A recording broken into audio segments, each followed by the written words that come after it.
Santapan Harian Jumat 24 April 2026.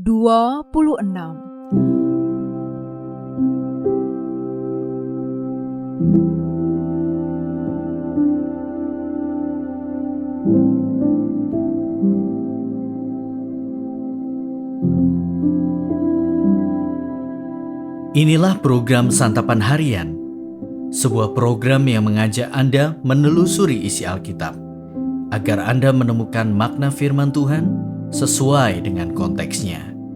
Santapan Harian tertuju bagi Anda yang ingin memiliki kehidupan rohani yang segar, kuat, dan sigap. Hari ini kita akan membaca Hakim-Hakim pasal yang ke-9, ayat pertama hingga ayatnya yang ke-21. Namun kita akan membacanya pada ayat ke-16 hingga ayatnya yang ke-21. Sebelumnya, mari kita berdoa. Kristus Yesus, kiranya perkataan mulut dan renungan kami pada hari ini berkenan di hadapan-Mu. Di dalam Kristus kami memohon. Amin. Hakim-Hakim 9 ayat 16-21. Sekarang, benarkah kamu berlaku setia dan tulus ikhlas dengan mengangkat Abimelek menjadi raja? Benarkah kamu berbuat baik kepada Yerubbaal dan kaum keluarganya serta membalas kepadanya setimpal dengan jasanya? Bukankah ayahku telah berperang membela kamu dan mempertaruhkan nyawanya ketika ia melepaskan kamu dari tangan orang Midian? Namun sekarang kamu memberontak terhadap kaum keluarga ayahku dan membunuh ke-70 anaknya di atas sebuah batu. Kamu malah mengangkat Abimelek, anak seorang budaknya perempuan, menjadi raja atas warga kota Sikem karena ia saudaramu.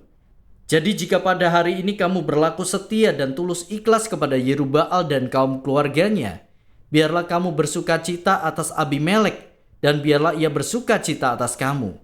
Jika tidak, biarlah api keluar dari Abimelek dan melahap warga kota Sikem dan Bet Milo. Dan biarlah api keluar dari warga kota Sikem dan dari Bet Milo untuk melahap Abimelek. Kemudian larilah Yotam menyelamatkan diri ke Beer dan tinggal di sana, menyingkir dari hadapan Abimelek saudaranya itu.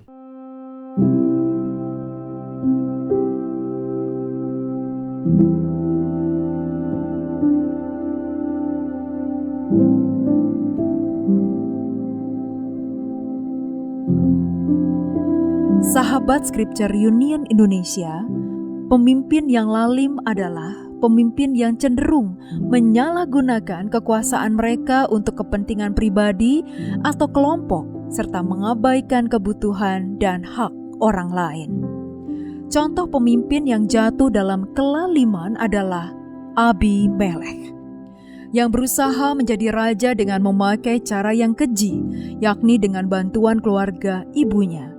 Dengan 70 keping uang perak dari kuil Baal Berit yang diberikan kepadanya, ia menyewa orang untuk mengikutinya dan membunuh 70 orang saudaranya.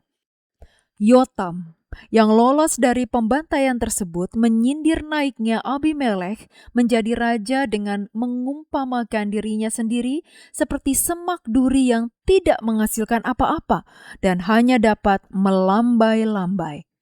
Ini merupakan kesedihan Yotam atas kekejian Abimelek sekaligus kemarahan Yotam terhadap perbuatan warga kota Sikem yang telah salah mengangkat Abimelek sebagai raja atas mereka.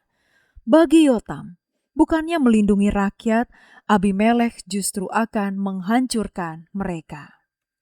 Dari Yotam yang mengecam warga Sikem yang mendukung Abimelek secara sembrono, kita belajar tentang bahaya ambisi kekuasaan yang tidak sah dan penghakiman Allah atas ambisi tersebut.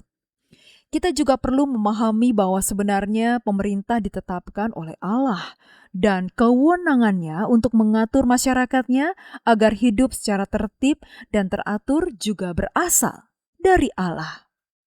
Sebagai umat Kristen, kita pun harus senantiasa mendoakan para pemimpin bangsa kita agar mereka diberi hikmat dan kebijaksanaan dalam menjalankan tugas mereka. Yotam memberikan satu teladan baik, yaitu ketika pemimpin salah menggunakan jabatan mereka. kita harus berani menyuarakan kebenaran. Dengan demikian, keadilan dan damai sejahtera bisa diharapkan tercipta di tengah masyarakat. Ingatlah, meskipun kejahatan terkadang terlihat dominan dan berkuasa, kekuatannya semu dan hanya untuk sementara waktu. Pada akhirnya, Tuhanlah yang akan menegakkan keadilannya yang sempurna. Tetaplah teguh dalam kebenaran. Mari kita berdoa. Kristus sang sumber kebenaran, di tengah arus dunia yang berubah-ubah, teguhkanlah langkah kami untuk tetap berdiri.